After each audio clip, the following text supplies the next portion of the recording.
Olá, estamos aqui hoje para dar início a um projeto muito bacana que vai tratar do seu desenvolvimento humano.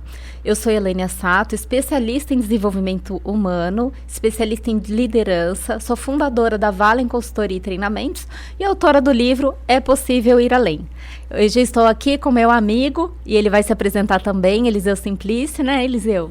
Olá, boa noite. Eu sou o Eliseu Simplício, sou psicólogo, especialista em recursos humanos numa grande multinacional e atualmente também aí estou iniciando aí no ramo das palestras. Elaine, é um prazer estar com você aqui, viu? Que legal, Eliseu. É uma alegria, na verdade, fazer esse projeto junto com você, porque a gente tem muitas histórias que se cruzam entre o pessoal e o profissional, e isso vai dar vida a tudo aquilo que a gente quer transmitir para as pessoas que estão hoje aqui nos assistindo, né? Então, obrigada aí por ter aceitado, né, esse convite para a gente poder bater esse papo hoje. Elaine, é muito gratificante estar aqui com você hoje. A gente tem uma história muito legal de superação, de vivência, né? Em alguns momentos que a gente passou aí por grandes multinacionais e a gente vivenciou muitas histórias juntos, né? Eu acho que vai ser muito legal de contar isso pro pessoal aí. Que legal. Então, acho que para a gente começar e ilustrando até para as pessoas entenderem sobre essas nossas histórias, essas perspectivas, conta um pouco mais, Eliseu. Se apresenta assim, tem momentos da sua carreira que eu acho bastante icônicos como uma referência em desenvolvimento, em estar aberto a aprender, que te fez crescer, sabe? E eu acho que tem muita gente que pode se beneficiar a partir disso. Por exemplo, a tua história, hoje você é um especialista em desenvolvimento de pessoas, você é referência no desenvolvimento e está buscando aí mais no mundo das palestras, né? Se expandir os seus horizontes. Mas você começou nessa empresa que você está hoje, teve um começo bastante assim especial, né? Conta pra gente esse começo. Teve sim, Elaine. Eu iniciei na empresa trabalhando mesmo em trabalhos rurais, né? Plantando grama. Eu tinha ficado desempregado do meu primeiro trabalho, né? E aí eu tive essa oportunidade de ingressar nessa empresa trabalhando, plantando grama mesmo, né? E aí eu fui tendo a oportunidade de trabalhar na fábrica, de conhecer, se desenvolver, conhecendo os processos, sempre buscando fazer o meu melhor, né? Sabe aquela história quando as pessoas falam assim, se você estiver fazendo um trabalho muito bem feito, parece que não é todo mundo que vai ver que você está fazendo aquele trabalho. Parece que ninguém está vendo, Parece né? que ninguém está vendo. Mas isso eu digo para vocês. Não é verdade. Sempre as pessoas estão vendo aquilo que você faz numa organização, né? Então eu sempre buscava fazer o meu melhor e nesses momentos eu ia tendo as oportunidades. Assim eu fui me desenvolvendo, fui assumindo novas funções, até que um dia eu iniciei no trabalho em recursos humanos. Eu tinha uma meta para fazer um trabalho em 60 dias. E aí, em 30 dias, eu consegui entregar esse trabalho, né? Mas você já estava no RH nessa meta? Não? Nessa meta, sim. Eu já tinha passado ali por vários lugares na fábrica, né? Trabalhado na produção, trabalhado na manutenção, em garantia de qualidade. E aí surgiu a oportunidade de eu fazer um trabalho em recursos humanos. E eu tinha essa meta para fazer em 60 dias, um trabalho de cargos e salários e postos de trabalho. E aí eu consegui fazer com muita dedicação em 30 dias. A partir daí o gestor me chamou e falou, olha, você vai ficar no RH para sempre. Ah, você não estava assim permanente no RH, você foi fazer um trabalho específico lá nessa área de recursos humanos na empresa, e ele viu a tua dedicação que você fez na metade do tempo proposto e te convidou para trabalhar nesse departamento. Isso mesmo, perfeitamente. Olha que incrível, hein? E aí eu fiquei trabalhando no RH e lá dentro eu fui conhecendo todos os subsistemas, né? Cheguei à liderança. E aí teve uma situação muito interessante também. A gente tinha um corporativo, né, da empresa e eu tinha sempre a forma de falar às pessoas, tratar muito bem as pessoas. Então, quando as pessoas ligavam, mesmo em atendimento telefônico, eu sempre buscava atender da melhor forma e no final eu sempre perguntava assim para as pessoas, posso ajudar em mais algo? Né? E um certo dia a gestora do corporativo ligou, né? Ela estava tentando falar com os gerentes, com o pessoal, não conseguiu, ligou no meu telefone. E eu estava ali prontamente, atendi, dei a resposta assertiva que ela precisava saber da informação e no final eu falei dessa maneira, né? Posso ajudá-la em mais algo? E isso foi algo que ela ficou muito contente com isso, né? Depois ela externalizou isso para mim. E aí ela falou, nossa, que atendimento maravilhoso, espero que todas as pessoas fossem assim. Que isso, né? Porque ela falava que não tinha muito esse movimento. E aí, a partir disso, ela gostou dessa forma que eu atendi e depois de 30 dias ela me convidou para trabalhar no corporativo. Nossa, que incrível. E sabe o que eu achei mais interessante nessa história? E essa é uma das, né, raras histórias assim que eu acho que eu não conhecia sobre o teu progresso profissional. Me chamou muita atenção quando você fala sobre uma frase que muda tudo.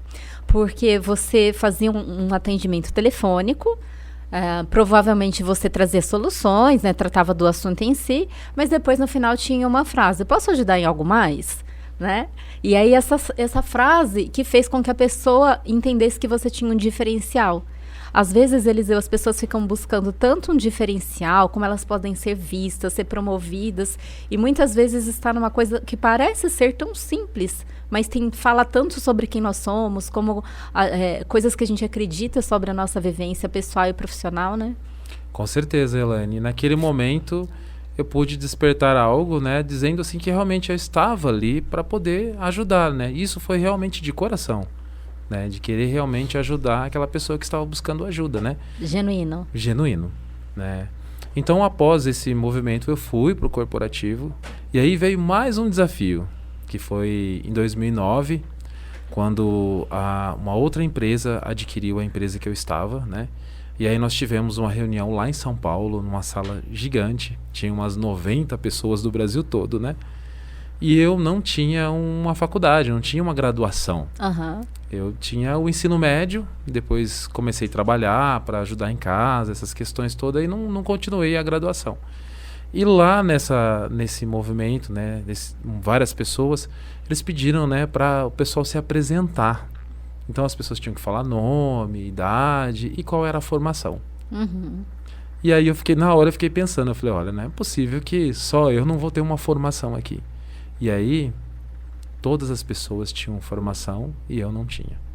Aquilo foi algo que me colocou numa condição onde eu pensei, poxa, não faz sentido, eu tenho que buscar. E aí deu aquela virada de chave e eu fui buscar. Voltei para Lins, falei, não vou fazer faculdade. E aí ingressei no curso de psicologia. E aí você estava com qual idade? Só para a gente entender um pouco, né? O quanto tempo tinha se passado? Você já trabalhava na empresa há alguns anos, estava já trabalhando na área de recursos humanos, mas você não tinha uma formação, uma graduação na área, é isso, né? Exatamente. E qual era a sua idade? Eu estava com 30 anos. 30 anos. Isso. Eu ingressei no curso de psicologia com 30 anos. Que também foi um grande desafio, né? Ser mais velho, ir para a faculdade, aí o pessoal jovem. E aí eu falei, poxa, eu preciso me dedicar ao máximo, né? Então, quando eu cheguei nos primeiros dias de aula, eu sentava na primeira carteira, eu ficava ali prestando atenção no professor a todo momento, nem piscava o olho de tanto que eu ficava ali querendo, né? Na minha cabeça, naquele momento, eu achava que as pessoas, por ser mais jovens, elas teriam mais condição do que eu naquele momento. Mas com o passar dos anos, a gente entende que as questões de maturidade, de vivência também ajudam bastante quando a gente está fazendo uma graduação, né? Não tenha dúvida, né? Por exemplo, você contando a sua história, você me faz lembrar. Quando eu fiz a minha faculdade, eu sou formada em Ciências Contábeis, mas eu fiz a minha graduação naquele tempo que a gente tem ali, né, geralmente para fazer a graduação, 18, 19 anos, né, que a gente entra na faculdade, você tem que escolher alguma coisa. E depois eu fui, né, seguir a carreira na área de controladoria, eu fui gerente administrativa, mas quando eu fiz a minha transição de carreira, que eu fui para a minha segunda carreira, já foi diferente. Porque meu olhar sobre o meu desenvolvimento profissional, pessoal, já tinha também um olhar mais amadurecido sobre uma visão de mundo diferente. E eu acredito que isso foi o que mais também contribuiu para que eu pudesse me posicionar de uma maneira mais positiva na minha profissão hoje. né, desenvolvimento humano. Eu acredito que o tempo que as pessoas têm, né, da idade, assim, não é definitivo para falar assim, a pessoa tem que ser mais velha, ter X idade para poder se dar bem em uma posição profissional.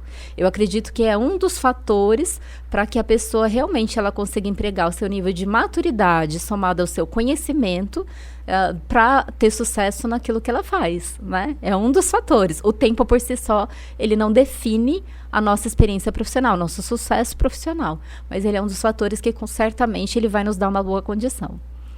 E você atua em clínica também, né? O que você observa na sua atuação clínica e na sua atuação, assim, do desenvolvimento humano, que mais faz com que as pessoas, elas se limitem a tomar decisões como a sua, de sair para a faculdade depois dos 30 anos, de sair de um modelo de mundo onde elas tinham uma função ali ligada mais às questões operacionais e depois ter um desafio na área de RH, que eu imagino que foi um grande salto para você até, né? O que você observa na tua clínica, na tua experiência com as pessoas que criam fator de limitação para elas? Elaine, o que eu tenho observado muito nos atendimentos, né? A questão da geração é uma questão bem da atualidade agora, ela está assim num movimento bem difícil mesmo para os próprios jovens, né? Uhum. Porque eles têm muitas dificuldades ainda de questão mesmo psicológica, né? Então você vê muitas coisas da tecnologia, as redes sociais, que elas vendem um mundo que parece que é muito fácil, que as coisas são muito fáceis de ser conquistadas. Uhum. Então você tem uma referência, por exemplo, um Instagram, um Facebook, que parece que as pessoas estão vivendo o tempo todo na praia, elas estão ali com seus carros, né, os bigs, os carrões, viajando e tudo. E essa não é a realidade para ninguém, praticamente, né? Uhum. Então essa é uma referência que o jovem tem. E aí quando ele vai para o mercado de trabalho, ele vai lidar com várias situações de dificuldades, né? Então o próprio ir trabalhar e ficar em pé por algumas horas, isso vai te trazer uma dor nas pernas, né? Então, é uma questão física e biológica, Sim. né? E se você não está preparado para isso, de enfrentar isso, né? De enfrentar que você vai precisar lidar com aquilo, ter que trabalhar numa carga horária, em alguns momentos não ter acesso à tecnologia, não estar olhando para celular, porque você vai estar focado no trabalho, né? Só a limitação por si só já é para a pessoa uma condição negativa para que ela execute um bom trabalho. Exatamente. Né? E aí, em relação aos aspectos emocionais, essa coisa de você olhar e falar, poxa, não vê perspectiva. Eu jamais vou ter aquilo. Uhum. Eu jamais vou ter um carrão, eu jamais vou ter ir para a praia. Então, e aí fala, poxa, como que fica nesse movimento? Fica perdido nisso, né? E aí se compara também, porque existe muito essa questão da comparação entre indivíduos. Né? Então, essa comparação também, por que o outro tem e eu não tenho? Por que ele consegue e eu não consigo? São vários questionamentos, né, que eu vejo que fica ali na questão da psique, e isso pode trazer adoecimento emocional. Né? E aí a gente sabe de vários, por exemplo, a depressão, né? Estresse, burnout, várias doenças que podem trazer aí em relação a essas questões do trabalho, né? Freud ele explica um pouquinho sobre o conceito, né? Tem aí alguns movimentos, algumas partes, mas fala sobre o id, o ego e o superego, né? Então a gente tem esses 3 instâncias emocionais, que é como se ele pegasse ali aquilo que a gente decide, aquilo que a gente vive, ele utilizasse essas 3, o nosso cérebro, a nossa psique humana utilizasse essas 3 instâncias para decidir, para tomar uma decisão, algo nesse sentido, né? Então, o id ele é o mais primitivo, que está voltado muito para aquela vontade interna, né? Algo mais primitivo mesmo. Então, você vê algo e você quer aquilo descontroladamente. Eu vou para aquilo. E o superego ele está voltado mais para a formação de normas, né? Para a formação daquilo da sociologia, da sociedade, aquilo que você aprende com seu pai. Eu não posso. As regras do que é certo. Exatamente. Que é esperado. Exatamente. E o ego, né? Ao contrário do que as pessoas falam do ego, né? Ele é o que controla, intermedia isso. É aquele que vai ali balancear, peraí, um pouquinho, deixa um pouquinho ali daquela vontade, né? Opa, a regra, vamos olhar, não posso. Devo, mas não posso, né? Então tem esse movimento. Então a nossa psique humana, com base na teoria do Freud, né? Ela vai ter muito esse movimento, né? Uhum. E quando você não tem um olhar, um conhecimento sobre isso, né? Ou busca uma terapia para ter acesso a isso, fica muito difícil esse movimento, né? Tem outros conceitos também, né? Do consciente, do inconsciente, que a gente pode tratar um pouquinho mais para frente também. Mas são movimentos que são muito importantes e eu acho que isso tem muitas relevância hoje na psique humana. Você falou das redes sociais e o quanto elas influenciam na forma como a gente vê o mundo, naquilo que a gente idealiza, que a gente acha que as coisas são, e a realidade, que nem sempre é exposta nas redes sociais. Aliás, não são, né? São recortes daquilo que as pessoas querem compartilhar com os amigos, de viagem que elas estão fazendo, de momentos legais que elas estão tendo. E são esses recortes que fazem com que as pessoas tenham referência sobre quem você é, sobre o teu modelo de vida, né? E tudo mais. E isso afeta, eu acho que não só os jovens, mas eu tenho observado bastante, Eliseu, que também as demais pessoas, né, adultos, enfim, pessoas que estão olhando aqueles recortes e tirando conclusões sobre como a vida delas está. Eu me lembro que teve um feriado de carnaval que a gente não foi viajar. E eu olhava no celular, tava todo mundo viajando.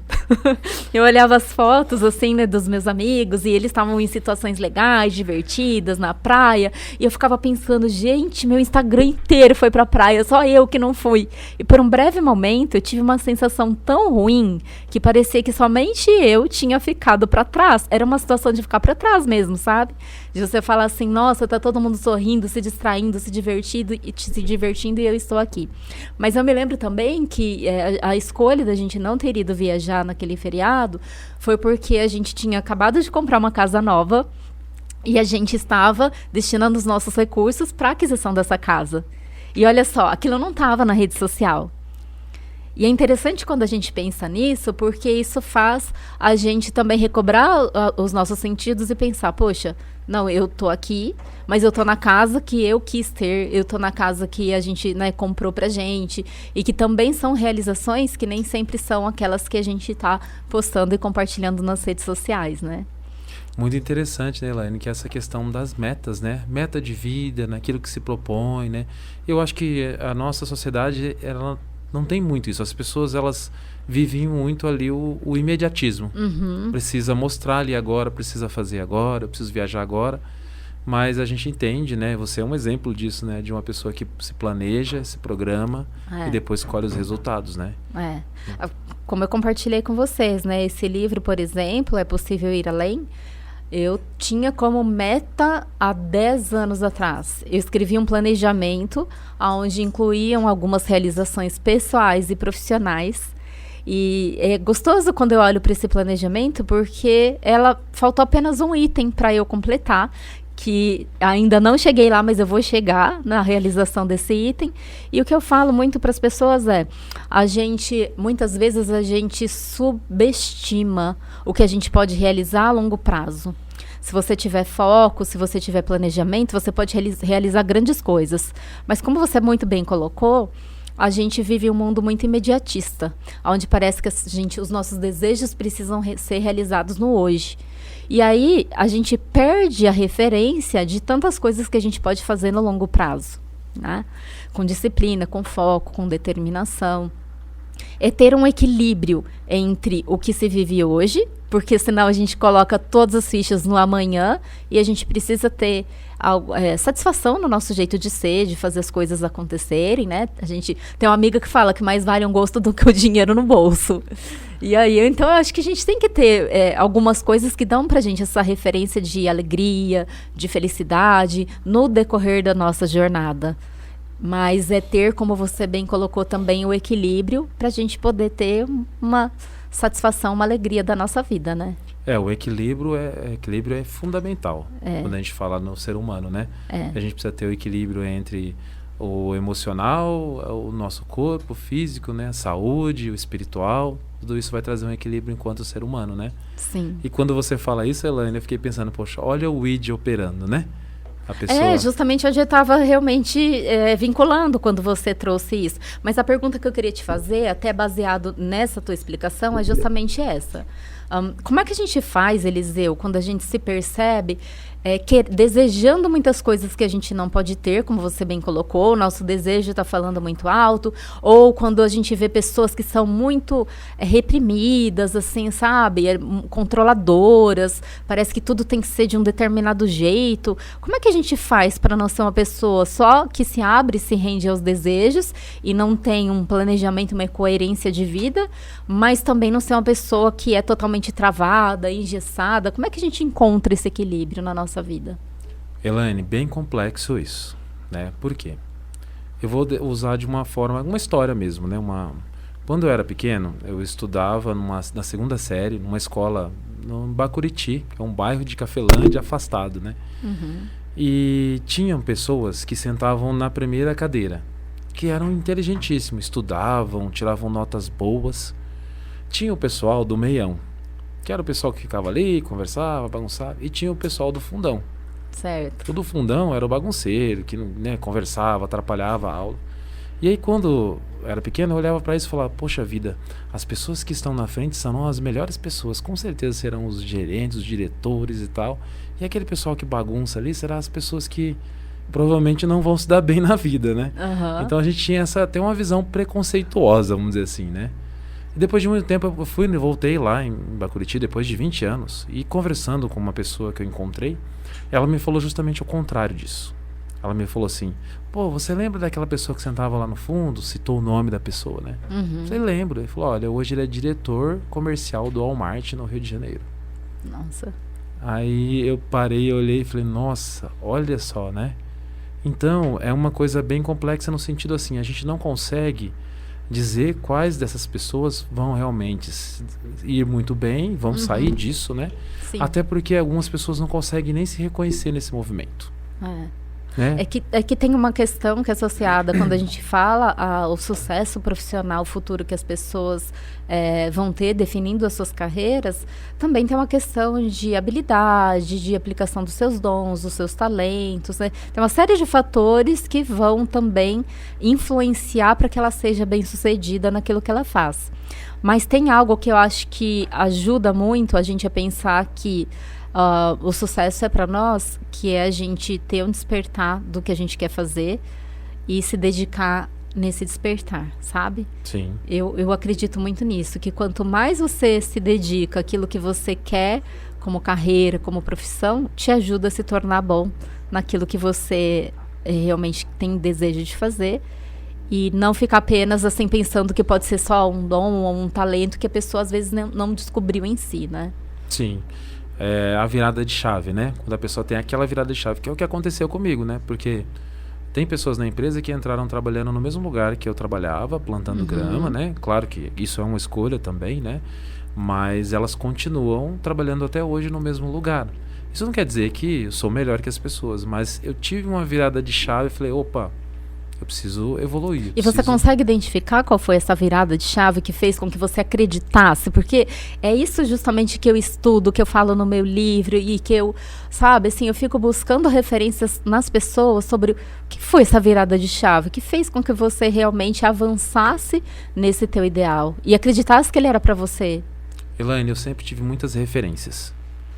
Lideranças que foram pontos, chaves e referências na minha vida. Sempre tive.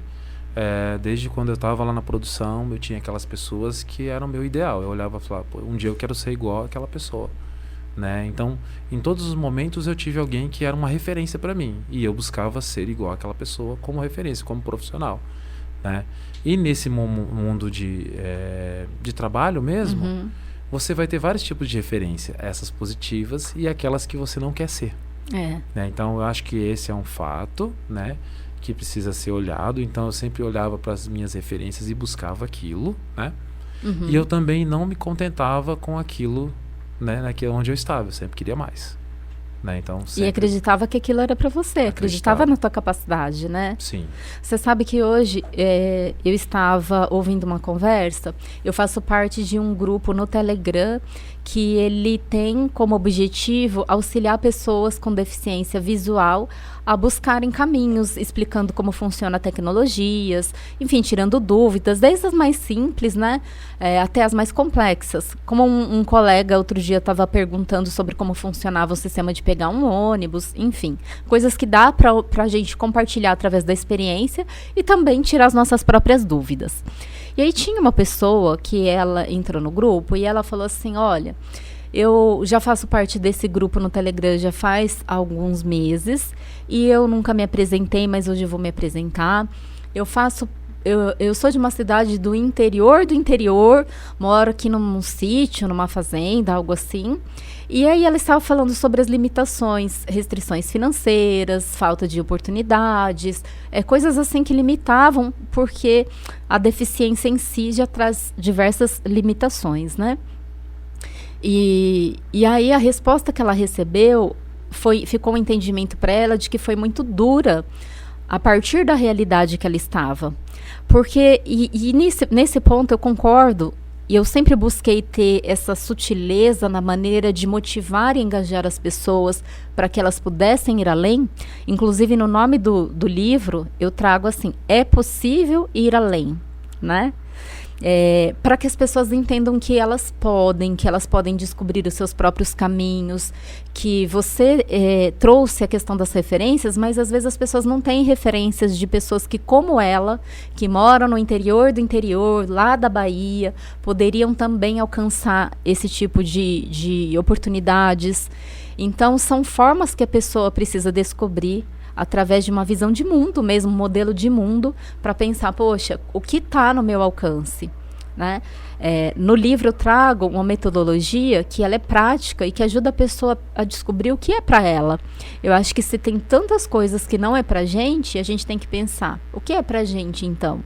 Como é que a gente pode lidar com as possibilidades que a gente tem e descobrir qual é um caminho que seja viável, que seja construtivo e que vai ajudar a gente a progredir, né, nessa nossa jornada.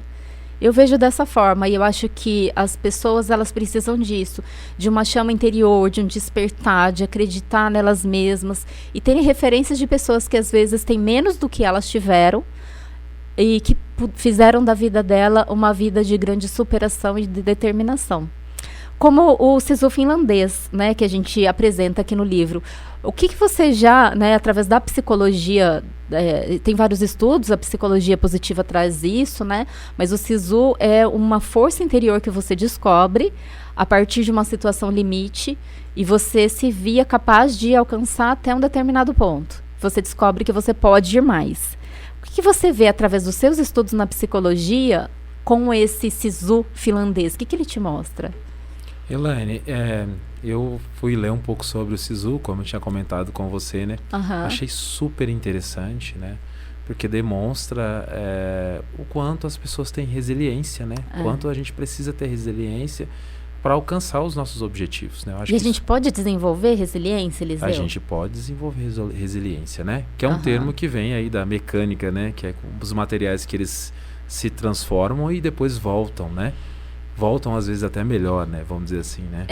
Que é o conceito da resiliência da física, né? Que você está trazendo, que é um material quando ele é submetido a um estado de pressão e essa pressão termina, e um material que volta ao seu estado natural é um material mais resiliente, como uma esponja de lava-louça, por exemplo. Se você pegar uma esponjinha e apertar, ou seja, exercer pressão sobre ela, você solta, ela vai ter a tendência de voltar ao seu estado natural. Já se você pegar uma barra de ferro e exercer pressão sobre ela e depois você soltar, ela vai ficar torta, né? Então o conceito da resiliência é esse, é quando você consegue, como ser humano, após ser submetido a um evento de pressão, você retornar ao seu estado natural, o seu estado normal. Mas não só isso, a gente poder também voltar com aprendizados. Porque eu entendo que o ser humano, após ser submetido a uma experiência de vida, ele jamais se torna a mesma pessoa que ele era antes daquele evento ocorrer na vida dele. Não é isso? Perfeito, é isso mesmo, Elaine. E a gente sabe, quando a gente fala sobre questões psicológicas, o nosso desenvolvimento é dessa maneira, né? Uhum. A gente passa por alguns momentos que realmente são de superação, a gente se transforma e depois volta e bem melhor, né? Com outras vivências e outras perspectivas, né? Algo que eu acho que é importante citar é sobre realmente o processo terapêutico. Né? A gente sabe que no passado existia um grande preconceito, né? Então, quando a pessoa falava, olha, estou fazendo terapia, tem pessoas que tinham vergonha, né, de dizer, estou fazendo terapia, estou indo no psicólogo, né? Porque eu estou fazendo terapia. Estamos. Então, é uma questão que fazia as pessoas ter muito preconceito e falar sobre isso. Sobre essa questão do preconceito da terapia, né, Eliseu, eu confesso que eu já tive. E não foi fácil me libertar disso, mas eu vou te contar o que aconteceu. Eu estava passando pelo pior momento da minha vida com a questão da perda da visão. E eu era, assim, muito jovem e, ao mesmo tempo, entendia que eu precisava lidar com as coisas da forma como elas estavam se apresentando para mim. E não sentia necessidade de compartilhar alguma coisa com um terapeuta, com um psicólogo. Eu nunca tinha estado num consultório. Não que eu me lembrasse, né, até aquele ponto. E tinha uma amiga, ela dividia apartamento com a gente, eu morava em São Paulo, e aí ela dizia assim, Elaine, você precisa ir numa psicóloga e tal, e ela ficava insistindo nesse assunto, de forma que, às vezes, chegava até a me incomodar. Né, e ela ficava falando, você precisa de ir numa psicóloga, algo assim. E aí chegou um dia que eu fiquei, de certa forma, um tanto irritada com a proposição dela, mas eu pensei assim, meu plano era, tá bom, eu vou nessa psicóloga que ela está me indicando, porque eu tenho certeza que eu não vou gostar, e eu vou chegar para ela para falar, olha, eu fui, não gostei, não deu certo. Pelo menos eu tentei. Esse era o meu plano. E aí eu marquei a consulta. Quando eu cheguei lá, a pessoa foi tão encantadora. E ela não foi do jeito que eu achei que ela ia ser, sabe? Tipo, me questionando, assim. É lógico que, né, tem a primeira sessão, tem uma série de situações, tem a abordagem que a pessoa utiliza. Mas ela é uma psicóloga tão maravilhosa, a doutora Irene Cardotti, lá em São Paulo. E aí eu me encantei com ela, que tirou da minha mente todos aqueles monstros que eu tinha sobre o que era fazer uma terapia. Sobre o que era realmente você falar de si mesmo, falar dos seus erros, dos seus acertos, entender que a gente é ser humano e que tá tudo bem da gente, né, pensar coisas que às vezes não são legais, mas que você faz parte do seu autoconhecimento e da sua perspectiva sobre o mundo. E isso me abriu tanto a mente que me ajudou profundamente. Quando eu retornei para morar no interior, eu fui buscar profissionais. Hoje ainda eu faço, né? Mas é algo que, assim, tirou de mim uma ideia totalmente errada que eu tinha sobre o que é terapia. Então eu falo para as pessoas, se você quer aumentar o seu nível de autoconhecimento, saber como lidar com você, com a sua realidade, não tenha vergonha, não ache que é pessoas que não sabem lidar, né, consigo mesmas. Não precisa ter um problema grande, assim, como que eu estava passando, né, Eliseu, para você procurar por um psicólogo. E se porventura a pessoa tenha ido a um psicólogo que ainda ela entendeu que não é o que ela estava procurando, existem outros profissionais, outras abordagens, existem outros caminhos que podem fazer com que a pessoa ela tenha aquilo que ela espera, né? Saber lidar com as coisas, ter mais autoconfiança. É uma descoberta muito grande como ser humano, né? Com certeza, Elaine. Eu acho que muito bem dito por você. Eu acho que é isso mesmo. A gente tem um olhar, né, para dentro de si. Se autoconhecer com a ajuda de um profissional, né?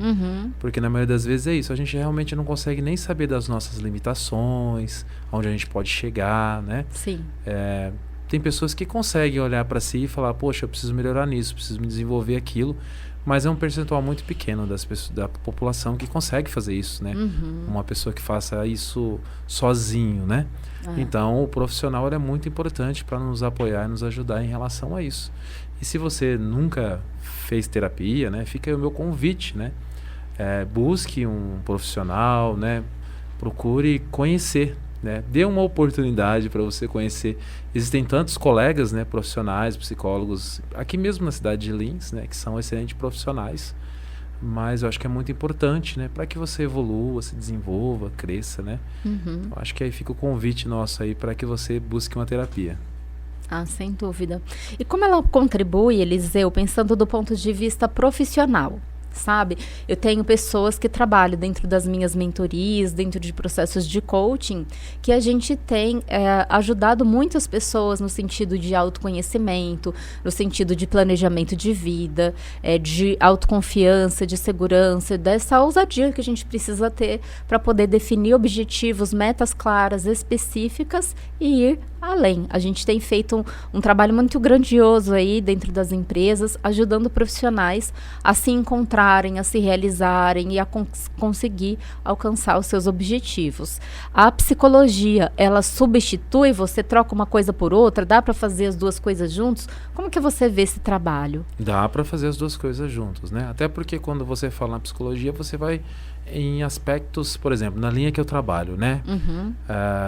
Freudiana. Você vai ser, a base é sempre aquilo que você viveu, né? Aquilo que você tem de experiência que vai afetar no seu eu de hoje. Então, as experiências que você teve vai trazer algum efeito hoje. Então, às vezes você está trabalhando com alguém ali e a pessoa não consegue evoluir, porque ela vivenciou um momento lá que travou ela na infância. Isso vai para o nosso inconsciente, né? Sim. O inconsciente é o nosso sistema de defesa emocional, né? Ele realmente ali guarda, né? Então, para você acessar um inconsciente, provavelmente só com a ajuda de um profissional, né? Então, você precisa ter acesso a isso, trabalhar isso, para que você consiga desfazer isso e evoluir lá na frente.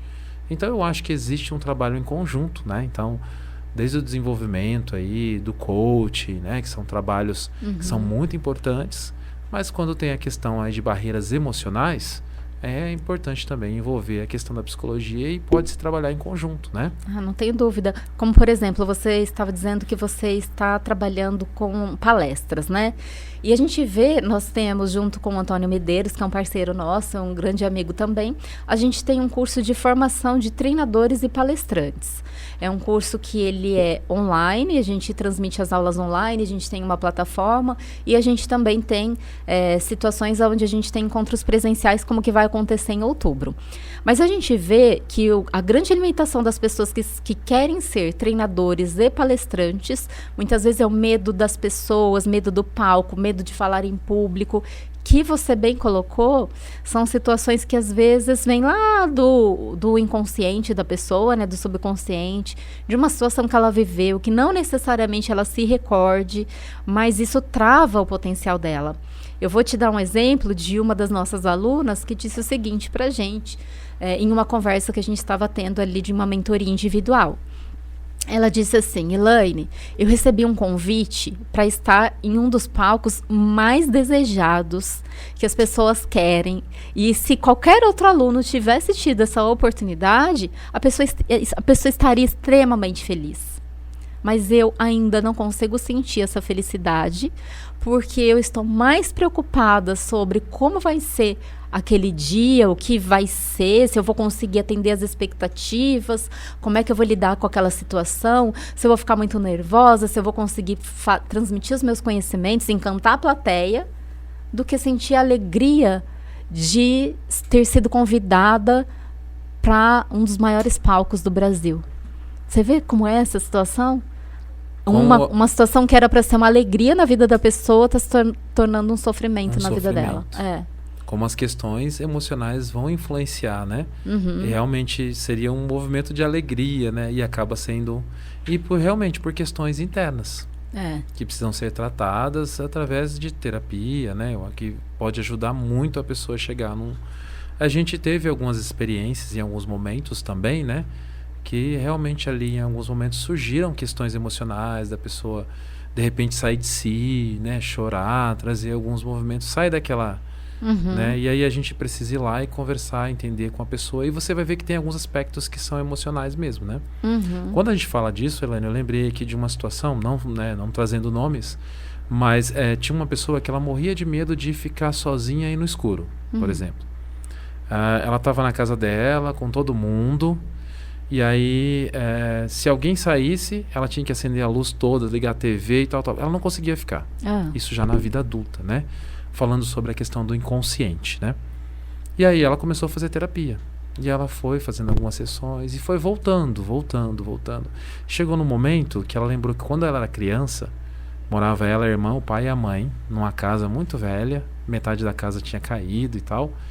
E à noite, o pai falava assim, olha, as crianças não podem dormir no quarto. Falava para a mãe colocar a criança no quarto ao lado.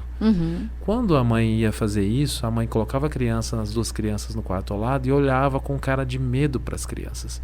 Na terapia, ela viu a cara da mãe de medo. E ela olhou para a mãe e falou, o medo era da minha mãe, o medo não era dela. A partir disso, acessar isso ao inconsciente, ela falou, poxa, se o medo não é meu, por que eu tenho medo? E aí isso se desfaz e ela não tem mais medo. Olha só. Então, só para ilustrar um pouquinho a questão do inconsciente, é com essa ferramenta, né, que a gente tem aí, vamos dizer assim, para guardar-nos, mas que em alguns momentos acaba nos limitando, né?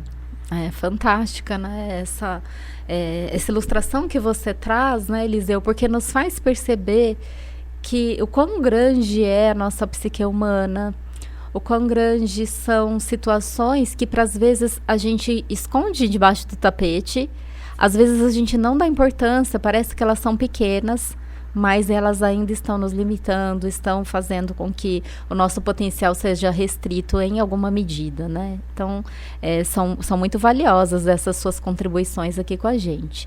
Eliseu, eu gostaria que você deixasse uma mensagem para a gente. O nosso podcast está avançando e chegando para o final, mas eu gostaria que você nos desse uma mensagem, assim, pensando nas pessoas que elas querem ir além. O que você diria hoje para uma pessoa que ela se vê em uma situação limite, que ela às vezes não está feliz ou está de repente, mas ela sente no coração dela que ela pode mais, que ela poderia viver outras experiências na vida, mas que porventura ela se vê presa a algumas situações e ela não consegue avançar. O que você diria para essa pessoa? Olha, eu diria para as pessoas não desistirem. Não desistirem. Não desistir. Porque na maioria das vezes acontece isso, a pessoa desiste. Tem muitas dificuldades, né? A gente sabe que vai existir, sempre vai existir, né? Eu falo que hoje mesmo eu conversava com uma pessoa falando sobre questões emocionais, né?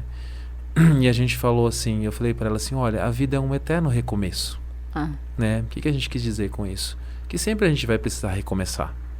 Mas o recomeçar não quer dizer que está ruim, que você está numa situação que está errado, que não é aquilo. Mas você recomeça por quê? Para o novo vir. Para você conhecer algo novo, para você se desenvolver, para você se buscar. Então, a gente vai ter sempre na vida o recomeçar. Quando a gente não recomeça, a gente para. A gente fica estagnado.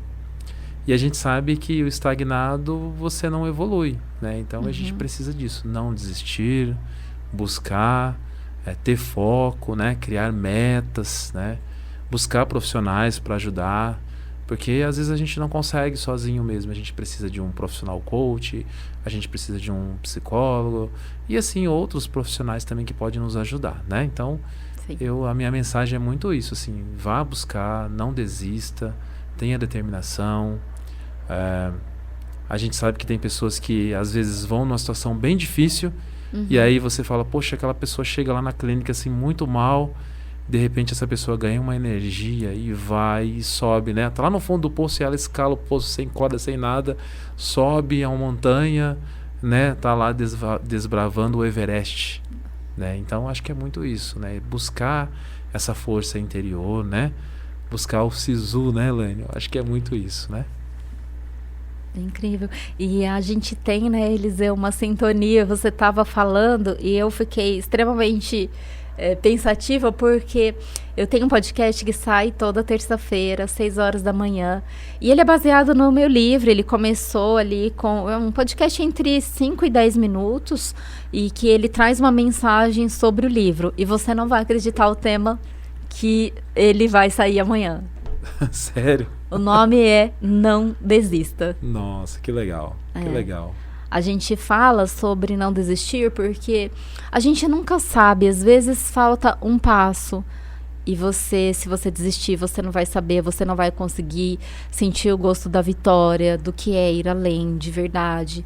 Tem pessoas que falam muito que tentam e que elas não conseguem, mas quando a gente vai olhar, elas tentam fazer coisas diferentes, elas não esperam amadurecer. Eu falo que é como aquela experiência do feijão que a gente faz na escola, talvez você tenha feito também, porque todo mundo que eu conto isso, a pessoa um dia fez. Tem uma experiência do feijão que a gente fazia quando a gente era criança na escola, que a gente colocava um feijãozinho no algodãozinho, molhava ali um pouquinho. E a gente, quando a gente é criança, a gente é ansioso, a gente quer ver o feijãozinho, né, brotar. E aí a gente ia lá e olhava e não tinha nenhuma folhinha. E aí a mãe sábia dizia, espera, dorme, no outro dia você vai ver, vai estar diferente. E aí a gente dormia, acordava e já tinha um brotinho, né?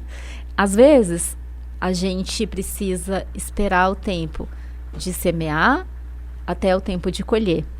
E se a gente não tiver a perseverança, não tiver a fé, acreditar que as coisas, mesmo sem a gente ainda ver, porque aquilo que está debaixo da terra, ali a sementinha que está ali, a gente ainda não vê germinar e crescer e dar os frutos. Mas a gente precisa ter fé, precisa acreditar, precisa continuar fazendo aquilo que depende de nós para a gente poder alcançar, então, a tão sonhada vitória, tão sonhado desejo se realizar, né? Então, a mensagem do podcast de amanhã é justamente essa, não desista. E eu acho que a gente pode fechar hoje justamente com essa linda mensagem que você nos transmitiu. Mas antes disso, eu queria, né, que você deixasse os seus contatos também para as pessoas que querem te contratar como psicólogo, como palestrante, que agora você também está aí nessa jornada de treinar pessoas nas empresas, de palestrar. Conta um pouco aí do seu trabalho e de como as pessoas fazem para te contratar. Bom, pessoal, vocês podem me acessar lá no Instagram, né? @EliseuSimplício ou @PSISimplício. Também pelo meu celular, né? Eu sempre estou aí disponível para falar com vocês, que é o 014 98175 7976, tá? Hoje eu atendo também em clínica, então eu sempre faço um trabalho aí de atendimento psicológico. Estou à disposição para quem quiser conhecer um pouquinho do trabalho aí de psicólogo, né?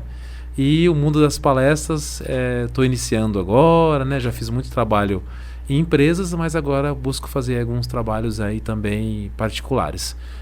O meu contato é o mesmo também. E é isso. Legal, Eliseu. Então, o nosso contato é esse, né? O meu Instagram é @ElaineAssato, Assato com S. @ElaineAssato, meu LinkedIn também, @ElaineAssato, e a gente pode se encontrar para outras oportunidades de desenvolvimento. A gente está vindo aqui hoje para trazer essa mensagem de que é possível ir além, é possível se desenvolver, aprimorar as suas competências, as suas capacidades, é possível alcançar e realizar os seus objetivos, mas não a qualquer custo, não na forma exata, na fórmula como as pessoas elas já fizeram na vida delas. Você pode utilizar as referências das pessoas como base para um estímulo para que você também siga, né? Esse teu projeto de vida, os teus sonhos. Mas você vai descobrir qual é o teu próprio caminho, qual é a tua própria jornada de vida, através de um lado autêntico, singular, que só você tem. E para a gente continuar mais sobre essa conversa, vamos também falar com a gente, interagir com a gente nas nossas redes sociais. Muito obrigada e até a próxima.